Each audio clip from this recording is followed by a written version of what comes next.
ये न जाने किसने फैला दी है कि आस्तिकता का संबंध ईश्वर से है। 6 आपके आस्तिक दर्शन हैं। का न्याय है, न्याय बात करता है कि ज्ञान प्राप्त करने के सम्यक साधन कौन से हैं और तर्क कैसे शुद्ध होना चाहिए, ये न्याय है। इसमें कहीं ईश्वर है ही नहीं। वैशेषिक आ गया, वैशेषिक आपका कणाद ऋषि का है। वो कहते हैं ब्रह्म की ही सर्वोच्च सत्ता है, ईश्वर की बात ही नहीं करते। सांख्य आ गया कपिल मुनि का, उसमें पुरुष है, प्रकृति है, ईश्वर कहीं आता ही नहीं। और ये आस्तिक दर्शन है। मुझे बताइए आस्तिकता का ईश्वर से क्या लेना देना है। आगे बढ़ते हैं। योग दर्शन आ गया ऋषि पतंजलि का, उसमें नियम में वो ईश्वर प्रणिधान बोलते हैं, लेकिन अष्टांग योग का जो अंत है वो ईश्वर प्राप्ति नहीं है, समाधि है। आप अच्छे से जानते हो अंत में 3 में क्या आता है, धारणा, ध्यान, समाधि।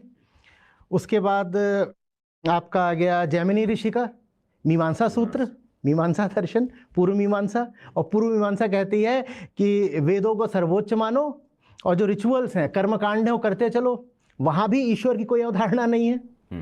फिर आपका वेदांत आ गया। वेदांत में अद्वैत जो है वो कहता है कि यही जो सब कुछ है पूरा माया है, जिसको आप जगत बोलते हो, जगत ही मिथ्या है, तो जगत को बनाने वाला ईश्वर सत्य कैसे हो सकता है। तो जो अद्वैत दर्शन है उसमें तो ईश्वर सीधे ही मिथ्या हो गया। एक जगह है बस जो ईश्वरवादी है, वो है द्वैतवादी वेदांत दर्शन, जिसको भक्ति वेदांत बोलते हो। रामानुजाचार्य हो गए, निम्बार्काचार्य हो गए, ये इन सब मिला जुला के इनसे भक्ति वेदांत है। और जो भक्ति वेदांत है बिल्कुल हालिया है, सबसे रीसेंट है, सबसे बाद का है। अब दोस्त इन्होंने ये बात कर दी है कि आस्तिकता माने ईश्वर में विश्वास रखना, वरना आपका षड दर्शन बिल्कुल नहीं बोलता कि आस्तिक होने के लिए ईश्वर में विश्वास रखना पड़ेगा। आस्तिक वो है जो सत्य में निष्ठा रखता हो। आस्तिकता का ईश्वर से कोई लेना देना नहीं है।